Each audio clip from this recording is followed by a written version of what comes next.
¿Qué tal? Bienvenidos a la mesa de periodistas. La posibilidad de que se aplique un impuesto de 5% a remesas es una mala noticia para los migrantes, para la economía y las familias en México. Pero en todo caso, ¿servirá de algo la comitiva de mexicanos que tratará de convencer a sus pares estadounidenses para echar reversa a esta propuesta? Y en todo caso, ¿es una buena noticia en Estados Unidos o es más el ruido que las nueces? Alberto Bello, director de Enfoque Noticias en NRM Comunicaciones. Luis Miguel González, director editorial del Economista. Salvador Frausto, director de investigación de Milenio. Bienvenidos a los tres. Hola. Hola a todos. Luis Miguel, la posibilidad de que se aplique este impuesto es una mala noticia en general para los migrantes y ¿por qué particularmente para los mexicanos? Creo que es una mala noticia, pero también creo que se ha magnificado Creo que hay que volver a lo muy básico. Es muy mala noticia, es muy grave por todo lo que tiene que ver con... Es una medida discriminatoria, es una medida, yo diría, ofensiva para los grupos más vulnerables. Del otro lado, que les quiten 3.5% no cambia sustancialmente las finanzas de nadie. Y lo quiero poner de esta manera. Una revaluación del tipo de cambio como la que hemos vivido en este año pesa más a la hora de convertir dólares en pesos. Entonces yo diría, la maldad, la perversidad de la decisión no está en que sea un enorme daño ni macroeconómico ni en términos de finanzas familiares, pero es la confirmación de algo que ya sabemos y a lo que no nos queremos resignar. Es una medida discriminatoria de un gobierno que es discriminador. O sea, también hay que decir, no es ninguna sorpresa, es la continuación de un guión donde sabemos que es un gobierno donde hay muchos racistas, hay mucha xenofobia y pues yo diría es una raya más al tigre a la que de todos modos no hay que resignarnos. Alberto. Creo también, evidentemente no es un impuesto de recaudatorio, claramente es un impuesto para que la gente tenga que el migrante que no está localizado esté obligado a dar datos. Es un impuesto de rastreo, es un impuesto para saber quién está mandando transferencias y quién no. Y eso, es un impuesto de control, no es un impuesto recaudatorio. Y eso es lo más grave. Bueno, por un lado es grave, evidentemente, porque lo que quiere es identificar a quiénes son los migrantes que no están de manera regularizada. También hay una parte que el gobierno mexicano debería considerar y es la parte de control de lavado de dinero, que el gobierno mexicano creo que haya fallado muchas veces en los gobiernos de la historia de colaborar con el gobierno estadounidense para prevenir el lavado de dinero a través de las remesas. Quitando ese aspecto, evidentemente lo que busca es identificar migrantes irregularizados en Estados Unidos y perseguirlos y castigarlos simplemente por haber migrado. Salvador. A mí lo que me parece interesante, coincido con Alberto y con Luis Miguel en lo general, me parece interesante que generó propuesta de impuesto del 3.5% a las remesas de unidad en el Congreso mexicano, es decir,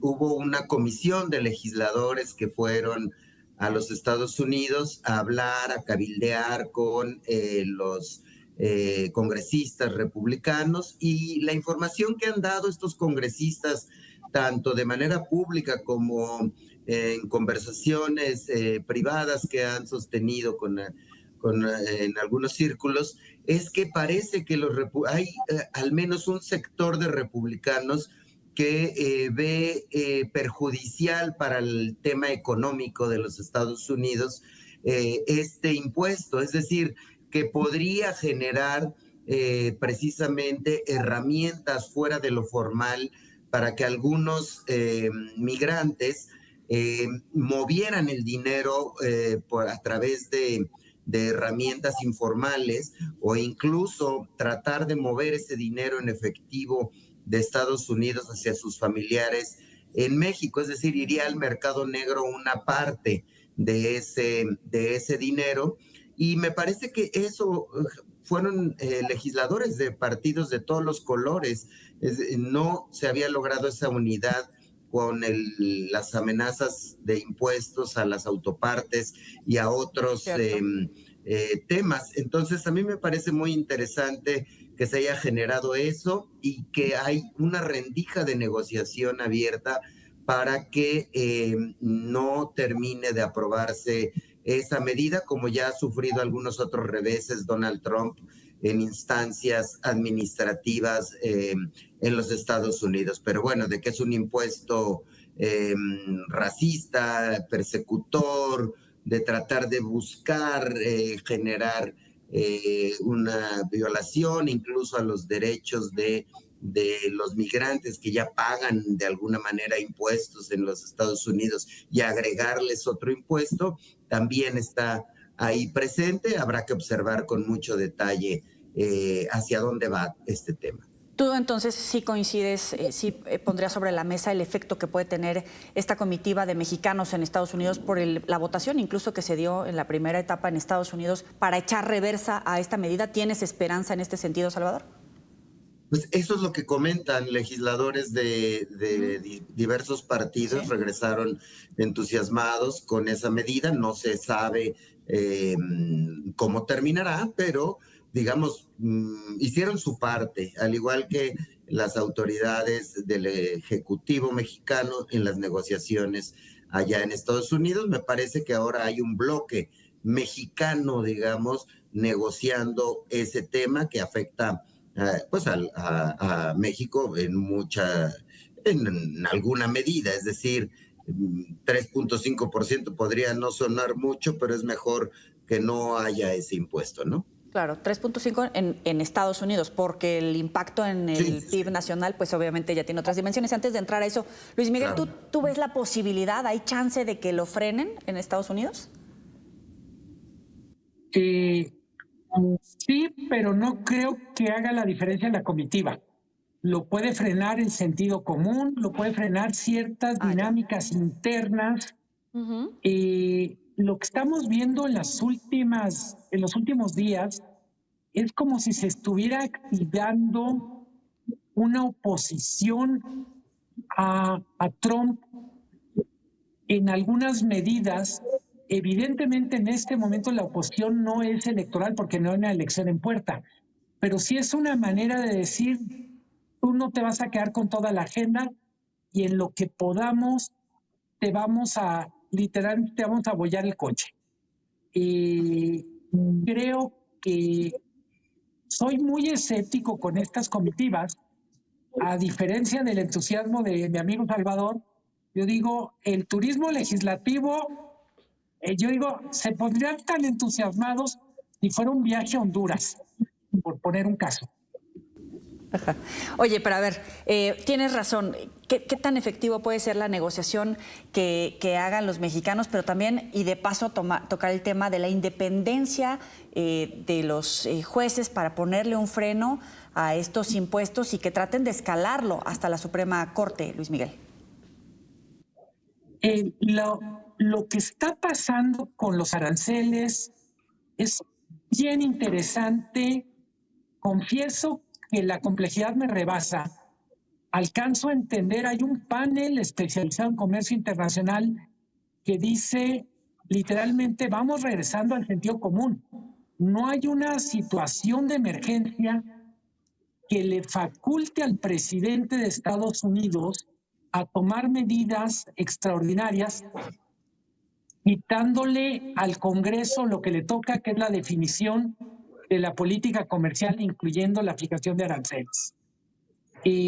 Son los jueces que de alguna manera abren un nuevo capítulo que, como digo, es bien complicado. Esto era ayer en la noche, jueves en la noche.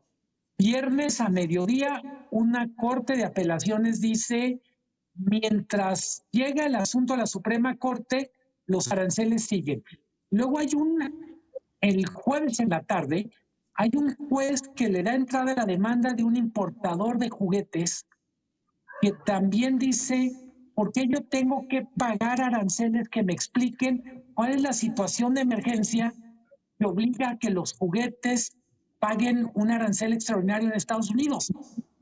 Creo que es como si Estados Unidos poco a poco fuera despertando de los primeros días de la administración Trump, donde parecía que era imparable, no solo en las cosas en que estaba reivindicando cuestiones donde tenía apoyo social, sino hasta en los caprichos.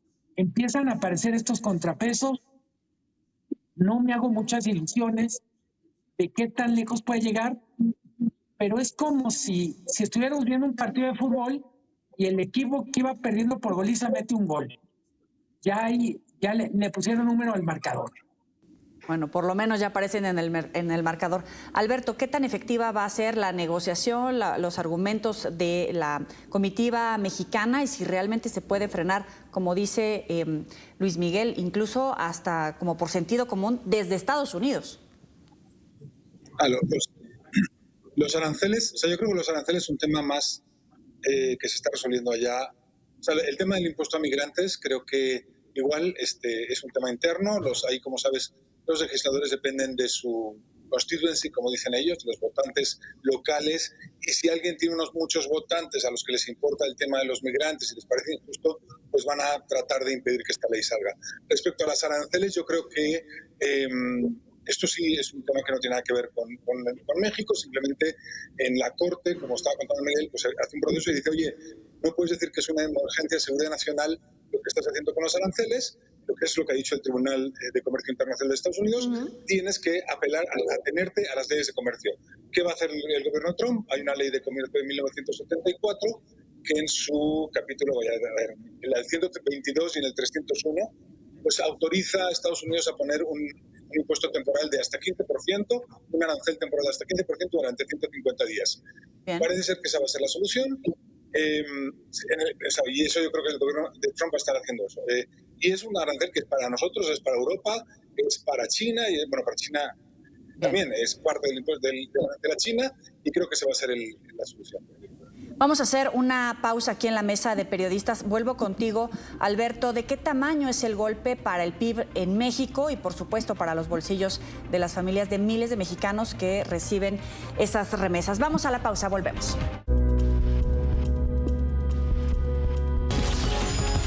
Ya regresamos con Mesa de Periodistas por NTN 24, el canal de las Américas. Continuamos con Mesa de Periodistas por NTN 24, el canal de las Américas. Continuamos en Mesa de Periodistas. Hace unos momentos Salvador decía 3.5% de impuesto a las remesas. Puede sonar poquito, pero sería mejor nada. ¿Pero de qué tamaño en todo caso puede ser el efecto para el PIB en México? Alberto. No, es poco, sí. O sea, si tuvimos 64.000 millones de dólares de remesas el año pasado, pues el 3.5% son 2.200 millones, considerando además que una parte importante de eso posiblemente para eludir el impuesto vendría por otros caminos, con riesgos para la vida y con riesgos para la pérdida de la propiedad, pero bueno, digamos que es poco, son 2.200 millones de dólares, no es mucho, o sea, el impacto evidentemente es para la vida del migrante, como decía Luis Miguel, el impacto económico no necesariamente es tan alto. Lo que nos comentaba el otro día una asociación migrante es que cuando ponen este tipo de impuestos, cae aproximadamente cae una parte de ese ingreso, de lo que ponen las familias, alrededor de $10. Entonces, eso es lo que van a recibir $10 menos por envío las familias mexicanas en las zonas más pobres del país. Gente que lo necesita, yo creo que ese es el impacto real sobre nuestro país, ¿no? Puede afectar al consumo en determinadas regiones, etcétera. Pero el golpe fuerte, esto, como creo que estamos todos de acuerdo, es un impuesto discriminador, un impuesto de control, un impuesto para saber quién está enviando dinero y tenerlo localizado. Yo creo que va por ahí. Luis Miguel. Creo que otro aspecto, lo apuntaba Salvador, que me parece muy relevante, es en los últimos 15 años ha habido un enorme esfuerzo y muchos resultados para lograr que las remesas transiten por canales modernos, cuando digo esfuerzos, son esfuerzos de los dos gobiernos, México, Estados Unidos, para que bajaran los costos de los envíos, que hay veces la tarifa que cobran, pero también es el tipo de cambio que consideran las empresas de los envíos que envían o reciben. Todo eso se había avanzado. Después de 15 años, yo diría, en donde prácticamente todo iba en una dirección para hacer más fácil los envíos, más cómodo para quien recibe, más cómodo para quien envía, nos regresa a una situación de hace 10, 15 años, donde, insisto, creo que tiene mucha razón Salvador, vamos a ver que una parte de los envíos se va a ir por canales no oficiales y eso claramente es negativo. Creo que una cosa que vale la pena subrayar, el que no tenga un gran impacto macroeconómico, no quiere decir que para una familia en condiciones de pobreza, en zonas que típicamente reciben remesas, no sea significativamente mayor el impacto de no poder recibir $10.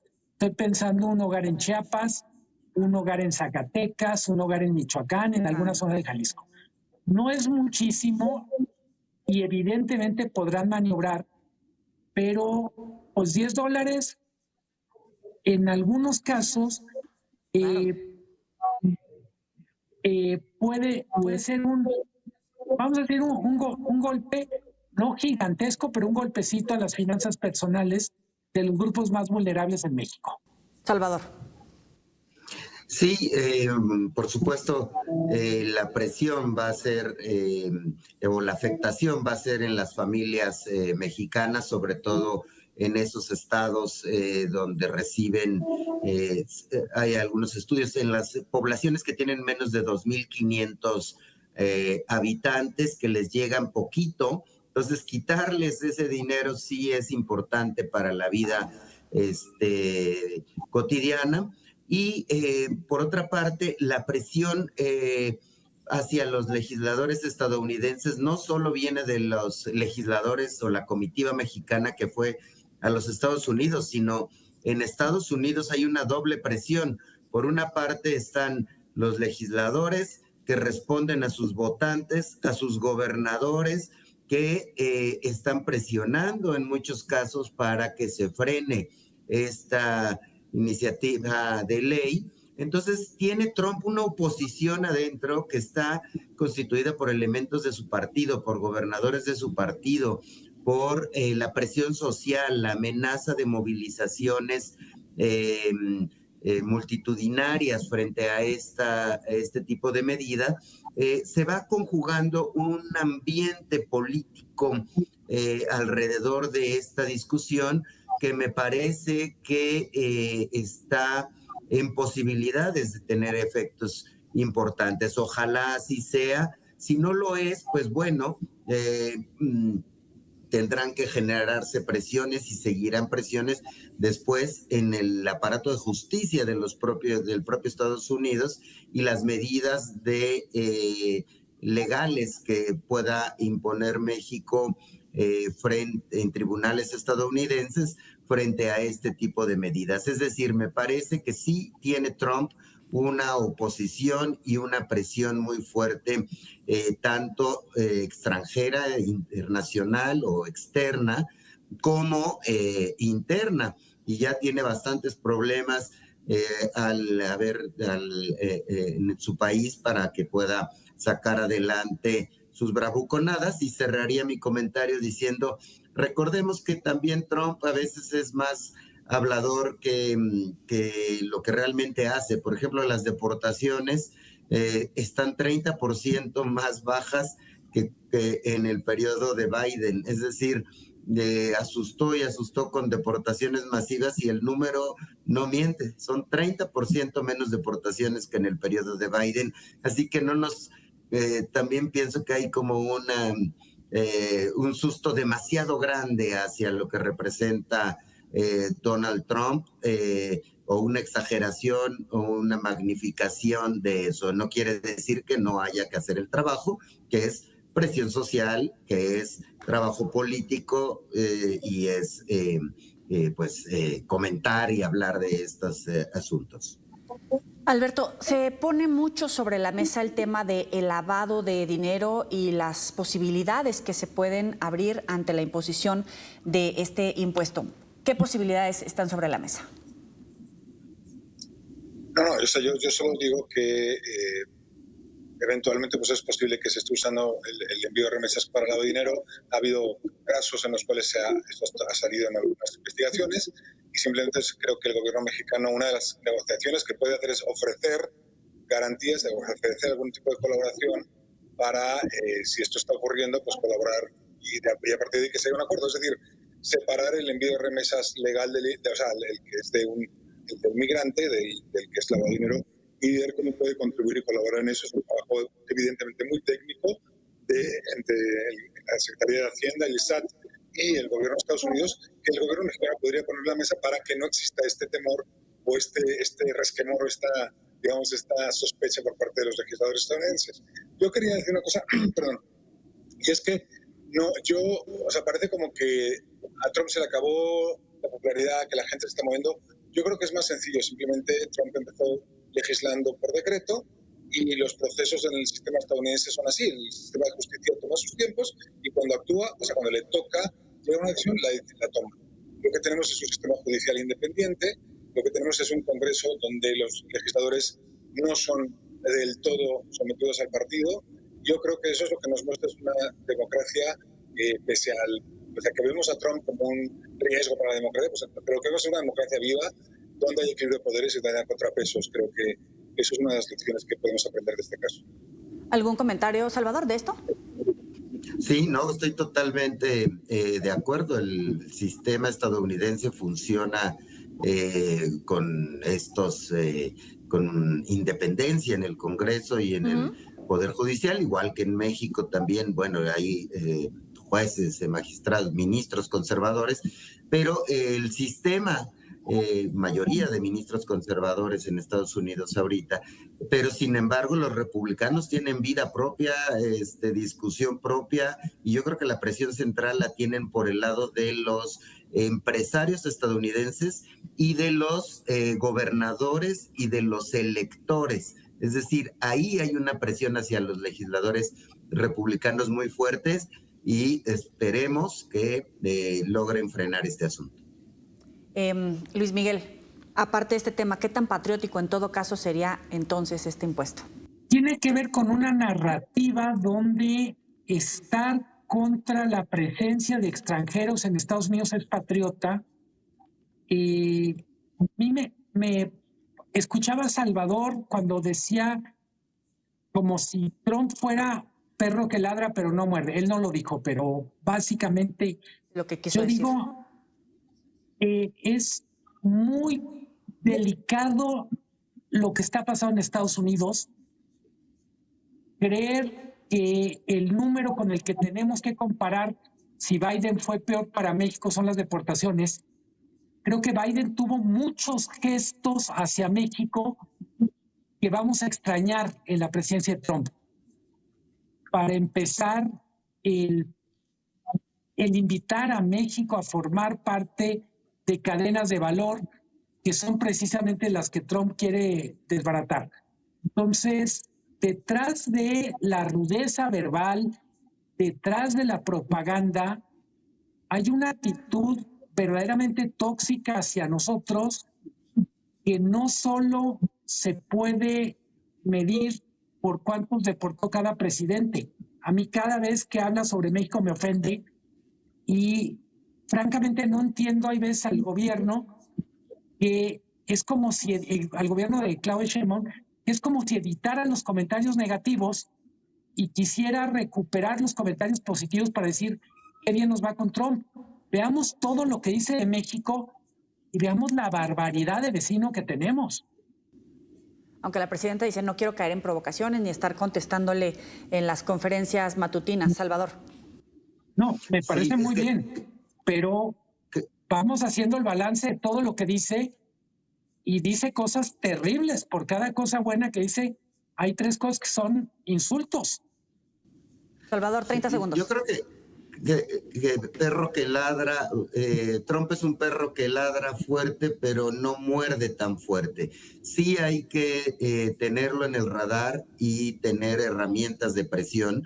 Sin embargo, los ejemplos que hemos visto es que ladra más fuerte de lo que son sus mordidas tan fuertes, y me parece que el gobierno de Claudia Sheinbaum ha hecho un trabajo importante, destacado, en mantener serenidad y a la vez exigir no violaciones a la soberanía.